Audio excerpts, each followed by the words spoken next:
Welcome back in to another Arrowhead Pride Chiefs Super Bowl report. It is Tuesday, February 7th, day 2 of NFL media ahead of Sunday Super Bowl between the Kansas City Chiefs and the Philadelphia Eagles. As always, joined by our guy, Pete Sweeney, the head honcho, Super Bowl Sween down in Arizona. How we doing today, Sween? What's going on in whatever city this thing is in? Because I have no idea. It's going well. It's going well. The Chiefs had a little bit of a later media availability today, coming off of what was opening night on Monday. So we are in Super Bowl week. It's last night was day one technically, and this was day two. So another media opportunity around midday here in Arizona. And the weather, I don't know how it is in Kansas City, but the weather here is a perfect 66 degrees. Like it couldn't be any better. It's actually been really nice in Kansas City the last couple of days, Oh, but good. I think it is going to get cold before the weekend. But no, it's actually been like 60 degrees here. It hasn't been that bad at all. So if you've been following along at arrowheadpride.com, obviously there's a lot of moving parts this week as we get closer and closer to Sunday's big contest. But last night is kind of the whole big night one, opening media night, media extravaganza. Can you kind of take us through how last night was and kind of all the moving parts of opening night of Super Bowl week? Yeah, media night is as casual as it gets before the team has what would, I guess, be considered more regular media opportunities on Tuesday, Wednesday, and Thursday. There was a gentleman walking around in a barrel last night. Patrick Mahomes and Chris Jones and several other players were being interviewed by different companies. Sometimes it was a kid. There was a Nickelodeon host talking about sliming people.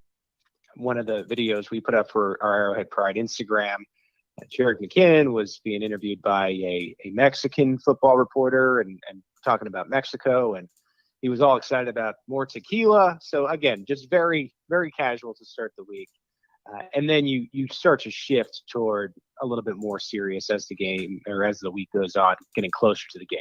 And that makes sense, right? At the beginning, you're kind of celebrating the idea of these teams being there. Another thing that happened is Travis Kelce and Jason Kelce's mother gave them cookies on stage. So all love right now for the NFL and the fact that these two teams, the best teams really in their conferences, made it all the way here.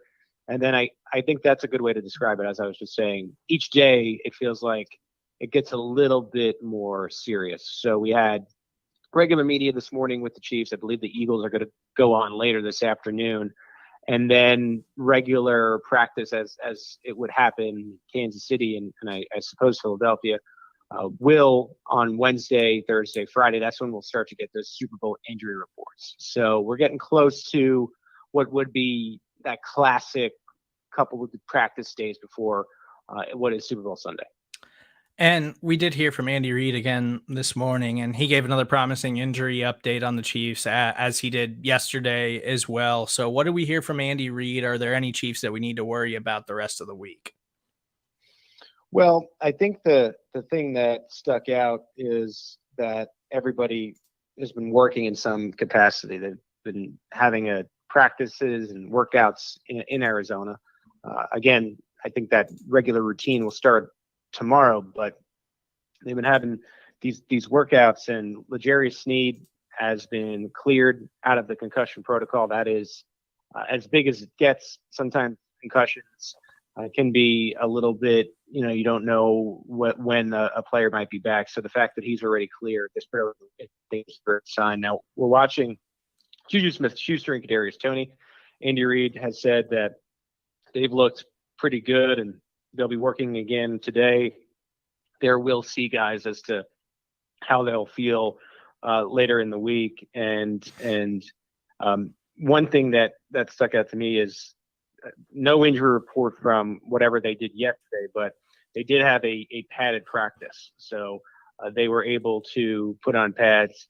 There's no tackling, but you're thudding and making sure that you feel comfortable and stay in a groove. There was an update on Patrick Mahomes. That was my question to Andy Reid, just where he's at. And Andy Reid wouldn't confirm that Mahomes is 100%, and that's to be expected from a high ankle sprain. But as the days go on, they keep crediting one of the assistant traders, Julie Freimeyer, and she's continuing to work with Mahomes to get him in the best place possible. If you look on the other side too, with Jalen Hurts, Hurts is not 100% with that shoulder injury either. So you'll be dealing with some ailing quarterbacks in this Super Bowl to an extent. The good thing for both teams is that, an 80% version of Hurts and 80%, 90% version of Patrick Mahomes is still better than a lot of quarterbacks in the league. And so Chiefs injury issues and is looking up. Clyde Edwards-Helaire's been back in the mix. We do know, and I'll just remind people that McCole Hardman will not be playing in the Super Bowl. He's on injured reserve. Yeah, and after last week's late injury report, obviously there wasn't a lot to stress about, but it was kind of long. And coming out of the AFC Championship game, the Kansas City Chiefs were really banged up. So it's promising that these guys are getting on the field. That Andy Reid seems super optimistic that most of these guys are going to be available. So that's going to be a huge win for the Kansas City Chiefs. And Pete, this is kind of just a question for me. I don't know if our listeners have been wondering this, but I already mentioned, I feel like I don't know where anything's at in Arizona, and I've never been to Arizona. So I don't know anything about Arizona as a state in general. But right. I think the game's in Glendale. I've seen people saying Phoenix a lot. There's a lot of people saying Scottsdale. Where the hell is this thing even at, Pete? Yeah. All right. So it's in a lot of different places. This is how Super Bowl cities are set up. So last night, the Footprint Center in Phoenix, that's who hosted the media night. And so once media night is completed, these two teams, they'll end up going to what is their separate quarters. You have the Eagles, who are practicing in Phoenix, and then the Chiefs are actually practicing at Arizona State University, which is in Scottsdale. So there are different parts of the state and the surrounding city here. And to talk to the Chiefs, we go to the hotel at Scottsdale, and they're set up there. Same thing for the Eagles. And then once we get to the game, it's in Glendale. So your confusion is understandable because there's a lot of different parts of the city that are incorporated during the Super Bowl week. But the Chiefs right now, if you're wondering, are currently working out in Scottsdale. Okay, that makes a little bit more sense. I knew it was all over the place, but I was like, what's happening here? It can't be in 4 different cities, but apparently it just is. So before I let you go, Pete, can you just kind of tell us, what was today like?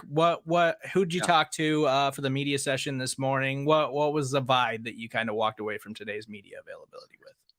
Yeah, so we got there at around 10:30. Andy Reid went on at 11, and that was a press conference as you would see in Kansas City, just with a lot more people. And we asked questions into a microphone because I guess the world is watching. If you've listened to press conferences in Kansas City, sometimes you can hear me, sometimes you can't. And today they wanted to make sure that everyone was hearing questions. So talked to Andy Reid for about 15 minutes. Then we entered a smaller room, and they had 10 Chiefs available to talk. Travis Kelce and Patrick Mahomes predictably had the biggest crowds around them. I was able to actually speak with Trent McDuffie and Carlos Dunlap. These are two guys I wanted to talk with. I'll be writing articles for arrowheadpride.com. I actually just posted the article on Dunlap.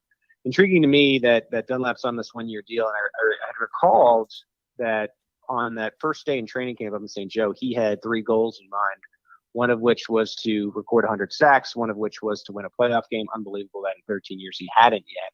And then the last one was, of course, to win the Super Bowl. So just wanted to check in with Carlos, and he was surprised that we all remembered that. But look at him. I mean, a little prophetic in the idea that he was able to knock off 2 of the 3, and he's 1 win away from really walking into a situation where he had goals in mind and was able to accomplish them all.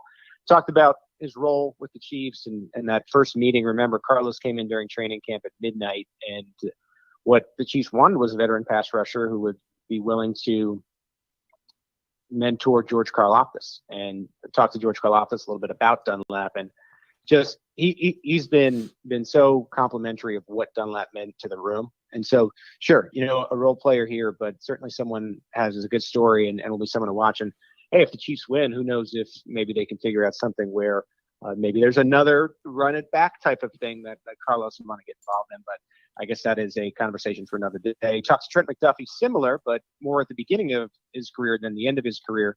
Just the idea of if you remember, Steve, the Buffalo Bills were about to pick. We don't know for sure, 100% sure, that if they were going to take Trent McDuffie, but the Chiefs jumped them, took McDuffie, and McDuffie, when he's been able to stay on the field, has been great for the Chiefs. And he just remembered that call with Brett Veach and Steve Spagnuolo asked him, what do you remember the most? And he said, they asked me if I was ready. And then he said, something overcame me. And I said, I am ready. And he's been really, really good as a first-year player. I know that, you go into the beginning of the draft and Sauce Gardner, he's been fantastic and one of the better cornerbacks in the league. Very quietly, I think, nationally, Trent McDuffie has been exactly what the Chiefs thought they were getting in that selection in the first round. So we'll talk to these two guys. We'll turn those into articles for arrowheadpride.com. You can bounce around and talk to whoever is available at these press conferences. We also throw some videos on Instagram.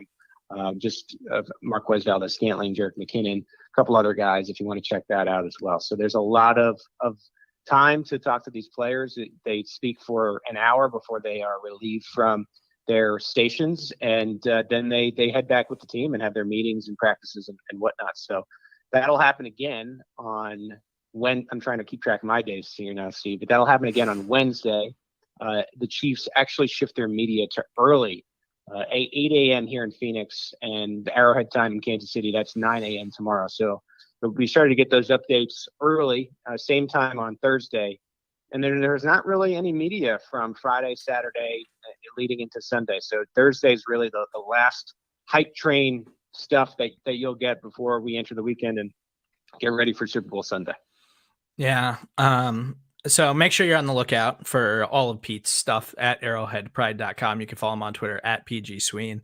I really do agree with you. If the Chiefs are able to pull off this Super Bowl win on Sunday, I think Carlos Dunlap and Trent McDuffie are going to be maybe some kind of quiet sleeper guys who had huge roles this season for the Kansas City Chiefs that maybe don't get talked about enough this season. I think they've both been really significant players for them. But again, he's Pete Sweeney. Follow him on Twitter at PG Sween. I'm Steven Serda. That's where you can find me.